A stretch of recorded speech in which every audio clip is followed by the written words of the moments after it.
Hello friends, welcome back to our channel. So today we'll see one more concept in compiler design, that is examples on backpatching. So in our previous session we have discussed about the backpatching concept. So particularly in generating the three address code for control structures like conditional statements or iterative statements, we are supposed to use the jumping instructions that can be conditional or unconditional jumps. So there will be a dilemma of getting the correct address to which the control should be jumped, right, if the condition becomes true or false. So first it will be generating the code, leaving some placeholders for that particular address, and once the code was generated, then these jumping addresses will be filled with the correct addresses. So that process we call it as a backpatching. So in today's session we'll see a few examples, two examples of backpatching. So how we can write the three address code as well as how we can construct the annotated parse tree for that. Okay, so in our previous session we have seen the translation rules in order to construct the annotated parse tree and to find out the true list and the false list. So here two lists will be maintained at every node. So the true list means the list of instructions to be jumped when the condition becomes true, and false list, the list of instructions to be jumped when the condition becomes false. So for every node we need to maintain the two things, that is a true list and a false list. So we'll see an example directly. So backpatching.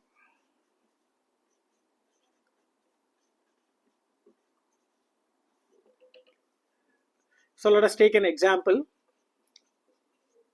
So before going to the example, let us see the two translation rules mainly. So one is b1 ampersand b2. So where we will be writing the backpatch function for this. So backpatch. So when the backpatch, whenever the b1 is in true list, then immediately the next instruction will be started. So we can simply write it as a mb2. So m is a initial instruction of b2. Similarly, b dot, so let us take this one, b dot true list will be when this becomes true, whenever the b2 dot will be in the true list, b2 will be in the true list, and b dot false list when it will be false. So merge function, if one among these two, that means b1 is in false list or b2 is in false list, if any one of these condition is false, automatically the result will be false. And one more thing, b tends to b1 or b2, backpatch function which gives the address, perfect address. So if b2 is in uh, sorry if b1 is in false list, then the next instruction will be executed, because if any one of the function is, output is true, the result will be true. And when it will be in the true list, if any one is true, then automatically it is true. So it is b dot true list, merge b1 dot true list, similarly b2 dot true list. If any one among these two is true, the result will be true. And when it will be false, so whenever the b2 is false, then automatically it will be false. So when the b2 will be executed, if b1 is false, then only b2 will be executed. So that we have seen in the short circuit evaluation. I post the link in the description, so go through all those things. Now let us take an example, a less than b and c less than d. This is a logical expression, right? Logical expression. As we've seen, these kind of logical expressions will be more complex for a system, right, to generate the operations. So three address code. So let us write, if a less than b, simply go to. So we don't know where to go, so we need to give a placeholder. So let us take the address of this one is 100 and 101. So if it is false, then go to. Next 102 address. So this one, if c less than d, go to, else go to. So here we are not giving the addresses, just giving the placeholders. So 104 is a true statements, and 105 it will be the false statements. So what are the statements we can write here? Okay, so now you can write, you can fill up the blanks, okay, giving the correct address. So whenever this becomes true, whenever this becomes true, you need not sorry, this is an end operation. If it is true, then this should be evaluated. Okay, this should be evaluated. So what is the address of C? That is 102. So if it is true, immediately the control should execute this C less than D. If it is false, what happens? So the complete expression is false. You need not compute this one, because if any one of the output is false, the result will be false. So A less than B is false, go to directly 105. And here, if this is true, 1 or 2, the control comes here. And if this is also true, then it goes to 104. And if this is false, if any one of the output is false, the result will be false, so directly goes to 105.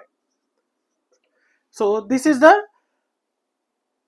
3 address code for this particular thing. So now we have to generate the annotated parse tree. So simply we can write a B. So B can be divided. So this is a B1, and this is the operation here. What is the operation here? End operation. And let us take M as a starting instruction of the second B2, and this is a B2. So what is a B1? So B1, which is a less than B, C less than D. So what we have said, so for every node, for every expression, there will be true list and false list. So you can write here, so B1 dot true list, similarly B1 dot false list. Here also B2 dot true list, B2 dot false list. And here also we have to find out B dot true list, B dot false list. So how we can fill this one? So B1 dot true list, where the address where it have started, the true list started. So A less than B, have started here. So 100 is the statement, true list statement, and false list is 101. So if it is true, it goes to 102, that's starting of the instruction. So M will be 102. So the starting instruction of the next condition. And here B2 started, true list is 102 and false list is 103. Okay, hope you understood. This is the address where the true statement is written. So here this is the true statement written, because here we are writing the go to statement, right? So this is the true statement of B1. This is a false statement of B1. This is a true statement of B2, false statements of B2. Here we have written. Now how we can write when the B becomes true? So B means complete. So this is a B. Okay, this is a B1 and this is a B2. So when the B becomes true, so you can apply this rule. So when the B becomes true, whenever B2 dot true list is true, then automatically B becomes true. So here B2 dot true list, so that means 102. Simply you can find out and you can write it. And when the B becomes false list is equal to merge B1 dot false list, B2 dot false list. B1 dot false list is 101, B2 dot false list is 103. So you can observe here, see B1 dot true list 102. So whenever this becomes true, then automatically it comes with a true statement, because when this executed, whenever A less than B is true, then only it will be evaluated. If A less than B is false, it will not be evaluated. So the complete true of this particular expression depends upon B2. So 102. And false, when it will becomes false, even A less than B is false, the result is false. C is less than D is false, result is false. So 101, if it is false, it will be false. 103, if it is false, it will be false. So 105 is false. Okay, like this we need to construct the annotated parse tree. So hope you understood this one. So let us make a much complex. Okay, we'll see one more example with a few complex things.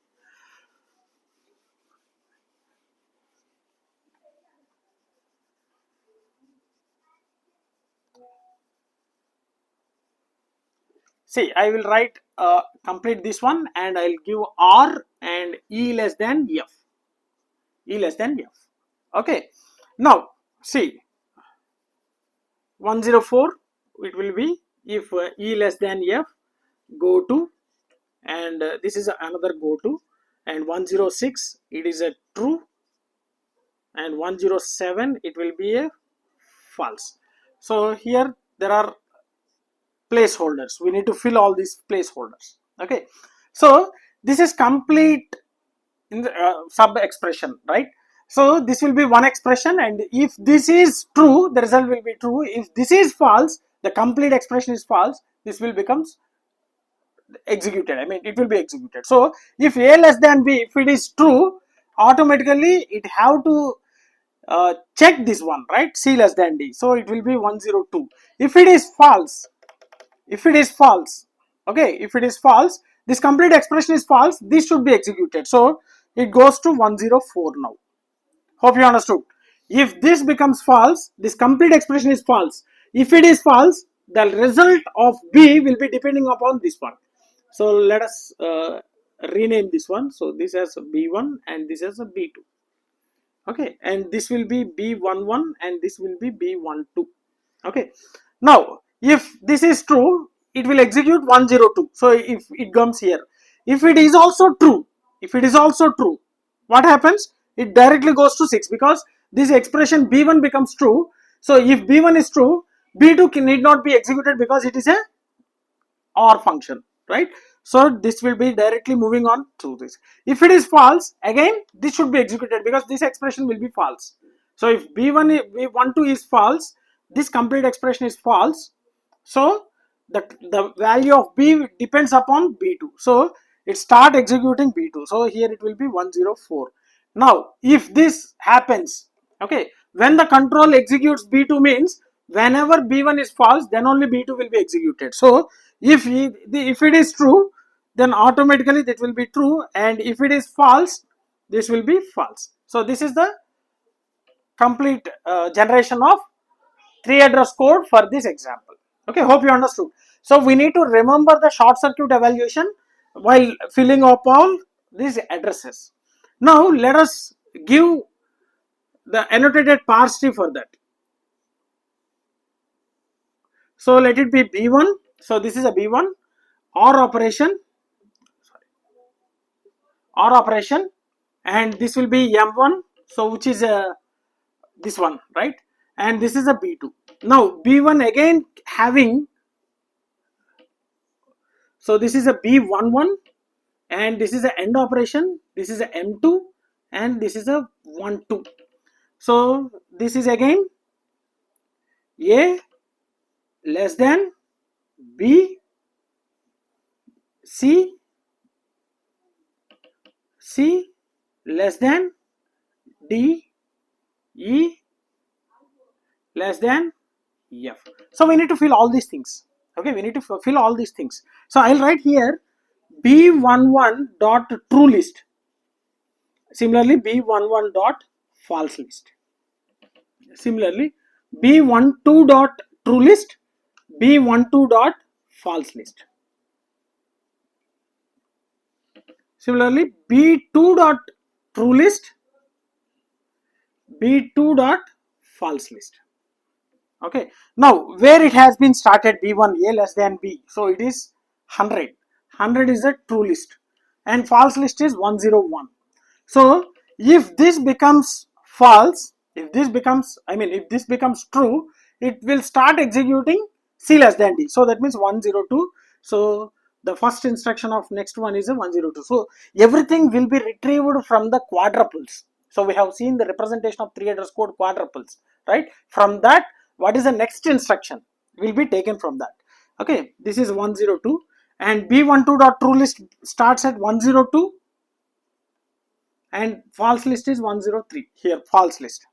And coming to this B2 means E less than F, 104 and 105. So this is a 104 and 105, this one. Okay, now we need to write B1 dot true list and B1 dot false list. I'll write here. So B1 dot true list, what is this? and b1 dot false list. What is this? So based upon the translation rules, see here. So b1 means end operation. End operation means this one. b1 dot true list will be b2 dot true list. So b1 dot true list will be b2 dot true list. That means this one. So 102. What about the false list? Merge b1 dot false list and b2 dot false list. b1 dot false list is 101 and false list is 103. Okay, and similarly now we got a b1 dot false list, b1 dot true list. Now we need to find out b dot true list, b dot false list. Okay, so what is a b dot false list, true list and b dot false list? Here we need to apply this one or this one. Okay, because b1 or b2, so b1 or b2. So or means here we need to write true list is merge. If any one of the statement is true, the result is true, the result will be true, right? So merge, we need to merge b1 dot true list and b2 dot true list. So 102 104. So here we need to write 102 104. So this is the thing. And false list is b2 dot false list. Whenever the b2 becomes false, so if the control executing b2 means, that implies b1 becomes false. So it totally depends upon the b2, right? b2 dot false list, we need to write only the b2 dot false list, which is 105. You can see 105, so which is the false, and 102 and 104, so which is the true statements. 102 and 104, these are the true statements. So we need to construct the parse tree with the help of these translation rules, and first we need to give the addresses, and then you need to draw the parse tree, and you need to fill the true list and false list. Hope you understood. True list we are maintaining, true list and false list, and we are using the three functions mainly. One is a create list, backpatch and merge. Backpatch means which instruction should be executed next, and merge means combining two lists, true list and false list. So I'll post the link of this translation rules in the comment section and also in the description. So go through that so that you will be understanding these translation rules. If you understand the translation rules, then only you can easily construct or generate the 3 address code as well as construct the annotated parse tree. Okay, so this process we call it as a backpatching, right? So hope you understood this one, and if you are having any doubts regarding this one, feel free to post your doubts in the comment section. Definitely I'll try to clarify all your doubts. If you really enjoyed the session, like my session, share my session with your friends, and don't forget to subscribe to our channel. Thanks for watching. Thank you very much.